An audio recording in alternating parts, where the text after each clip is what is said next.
Kita nih dari belakang nih lari gerubuk mengejar sang paling belakang, itu dimakruhkan. Kita nggak boleh malah, ya, tidak dianjurkan untuk mengejar ketertinggalan itu. Jadi berjalan santai biasa saja. Apa yang bisa kita dapat, apa yang tidak dapat, ya ntar kita terusin, kita tambahin apa yang ketinggalan. Itu buat makmumnya. Nah, buat imamnya, dia justru harus sengajain diperlambat kalau dengar langkah-langkah kaki orang, gitu. Nah, itu imam yang paham. Kalau imam yang nggak paham, nggak ngaruh dia, gitu. Mungkin dia pikir sholat nggak boleh mikirin makmum, sholat aja sendiri, gitu.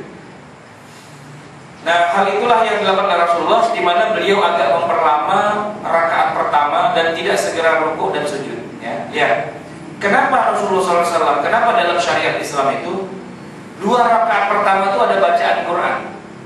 Dan kenapa 2 rakaat kedua atau rakaat ketiga lah gitu ya, itu tidak ada bacaan Quran, cuma Fatihah dan langsung rukuk?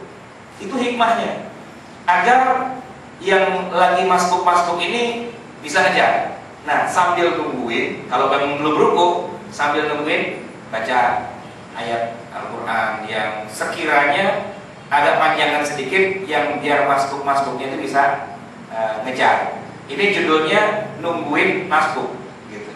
Nah, tapi kalau semua udah rata, udah datang semua, jangan dilama-lamain, segera saja rukuk. Jadi itu di situ perbedaannya.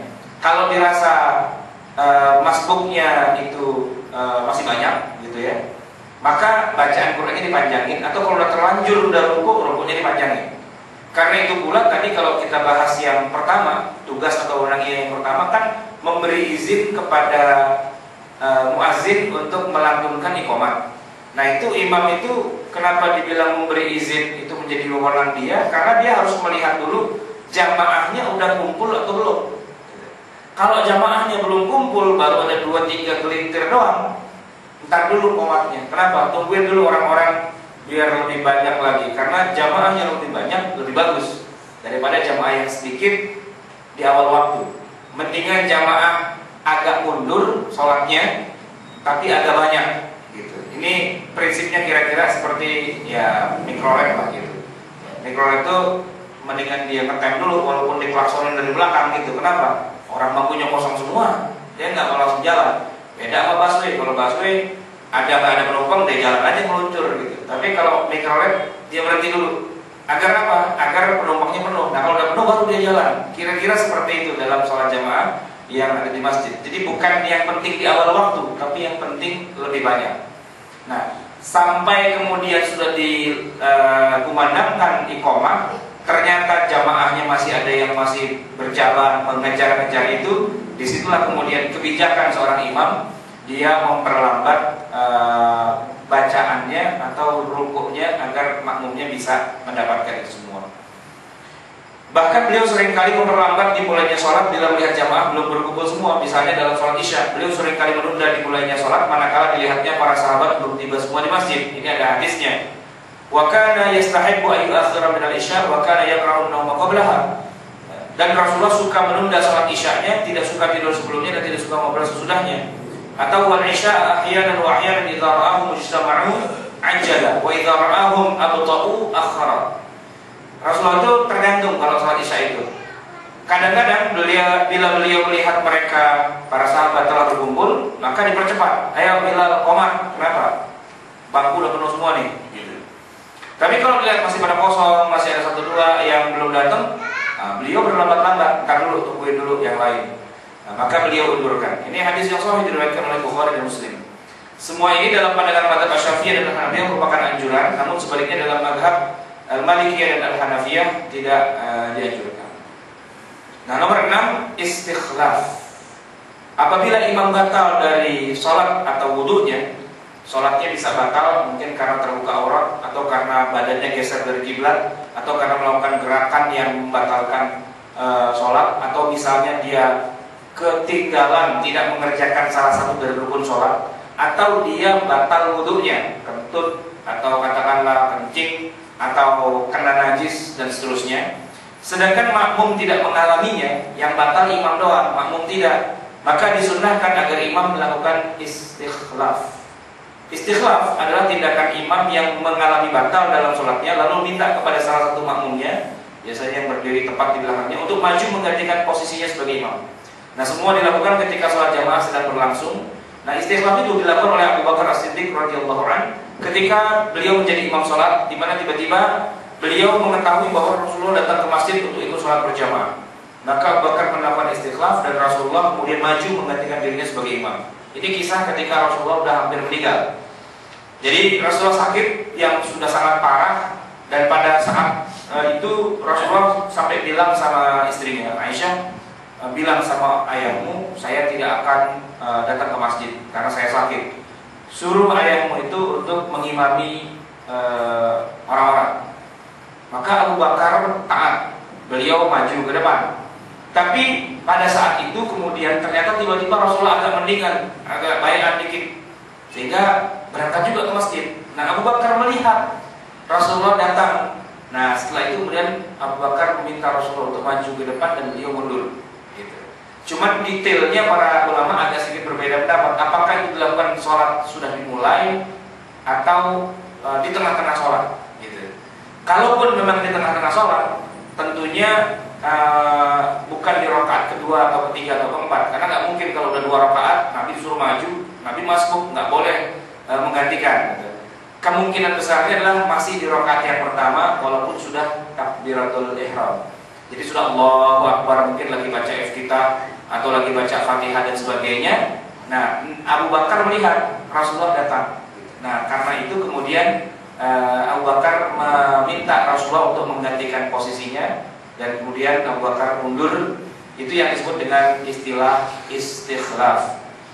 Istikhlaf juga dilakukan oleh Umar bin Khattab radhiyallahu anhu ketika beliau ditusuk dengan khanjar sejenis belati oleh pembunuhnya kala beliau sudah menjadi imam sholat subuh di Masjid Nabawi. Dan dalam keadaan payah beliau menarik orang yang berdiri di belakangnya untuk menggantikan beliau menjadi imam. Itu wafatnya Umar bin Khattab itu karena dibunuh pada waktu sedang sholat subuh. Dengan darah yang bercucuran itu, kemudian Umar ambruk, tapi waktu dia ambruk dia sempat menarik orang yang di belakangnya. Nah, kemudian sholat bisa diteruskan sampai selesai. Setelah itu pembunuhnya ditangkap bersama-sama. Istikhlaf juga dilakukan oleh Utsman bin Affan radhiyallahu anhu dengan kejadian yang sama, yaitu ketika beliau menjadi imam sholat subuh dan ditikam dari belakang. Saat berjamaah tidak lantas bubar, dan beliau minta orang yang berdiri di belakangnya untuk menggantikan dirinya menjadi imam sholat. Itu tugas dari atau wewenang dari imam. Tentu ada lebih banyak lagi, tapi itulah yang kira-kira paling utama. Mungkin ada pertanyaan sebelum kita masuk kepada Mas Bu. Silakan. Ya, silakan. Kalau di rakaat kedua istilahnya apakah imam tidak makmum jadi tidak batal gitu? Enggak, gini maksud saya. Rasulullah itu kemungkinan besar beliau datang itu tidak sebagai masbuk. Artinya beliau nggak ketinggalan 1 rakaat. Rakaatnya sama dengan Abu Bakar. Gitu. Karena kalau beliau masbuk tidak mungkin beliau di depan, pasti di belakang kan. Tapi karena beliau tidak masbuk, Abu Bakar sudah maju, barisan lagi dimulai dan Rasulullah datang, dan rumahnya Rasulullah itu ada pada bagian depan masjid. Jadi antara tempat imam dengan pintu itu nggak ada penghalang. Jadi beliau langsung maju ke barisan paling depan. Oh bisa, bahkan pada rakaat terakhir pun bisa. Yang penting syaratnya makmumnya yang ditarik ke depan itu jumlah rakaatnya dengan imam sama. Intinya yang jadi imam tidak boleh yang masbuk. Yang jadi imam adalah yang jadi makmum biasa saja yang tidak masbuk. Syaratnya itu dalam istikhlaf. Dan sebaiknya posisinya ada di belakang imam. Jangan dia ngambil yang jauhan dikit gitu. Imam batal, tak dulu, gue pilih dulu yang mana ya. Yang ada di belakang ditarik ke depan, nggak begitu.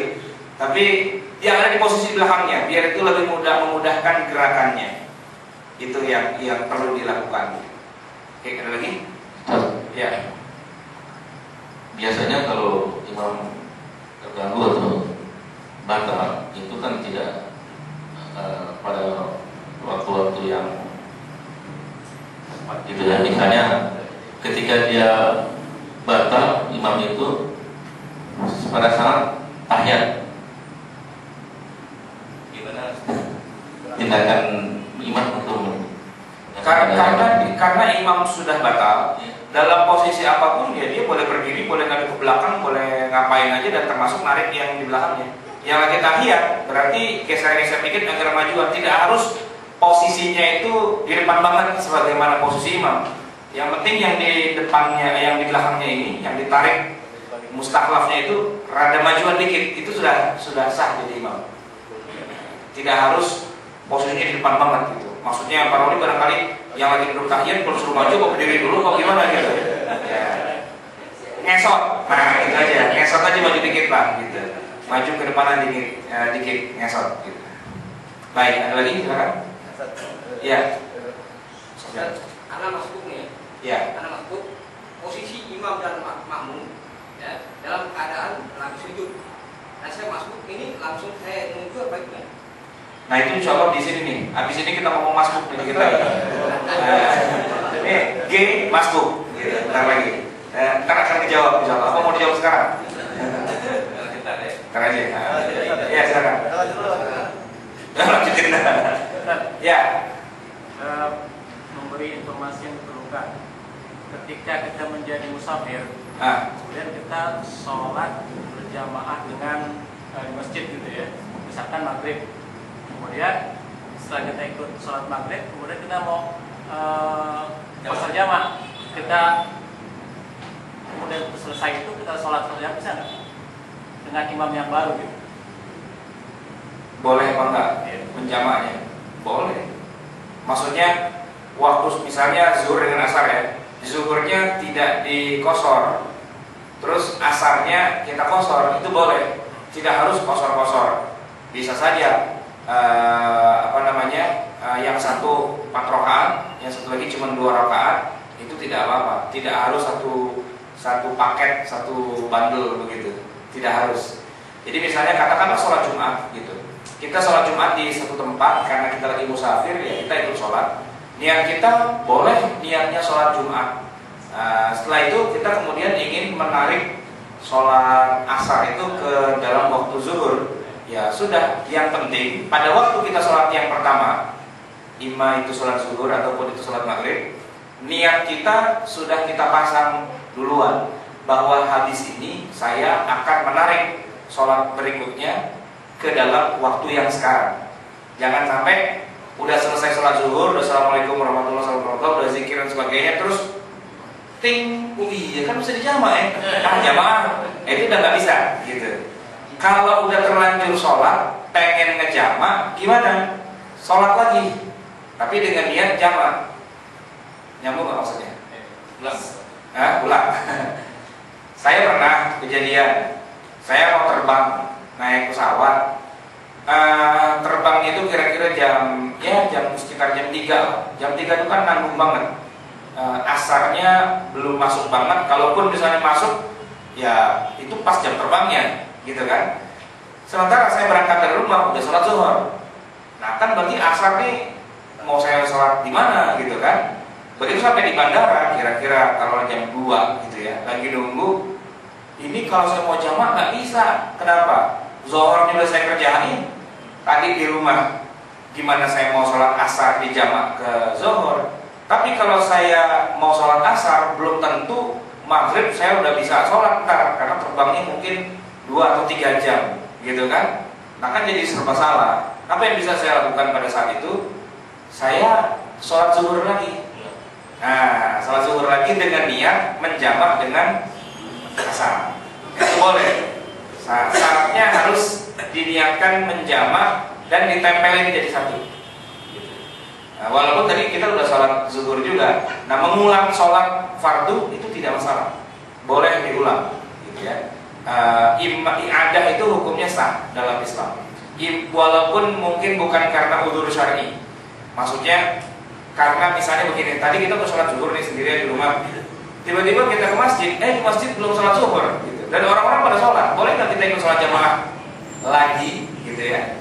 Hukumnya boleh gitu. Dibenarkan. Itu pernah terjadi di masa Rasulullah. Beberapa sahabat itu pernah melakukan hal seperti itu. Jadi mengulang sholat atau i'adah itu tidak harus yang sifatnya karena ragu-ragu tapi batal apa enggak tuh ya, atau bajunya najis apa enggak harus begitu. Nah, boleh dilakukan khususnya tadi untuk yang melakukan sholat jamaah. Oke, ada lagi silakan.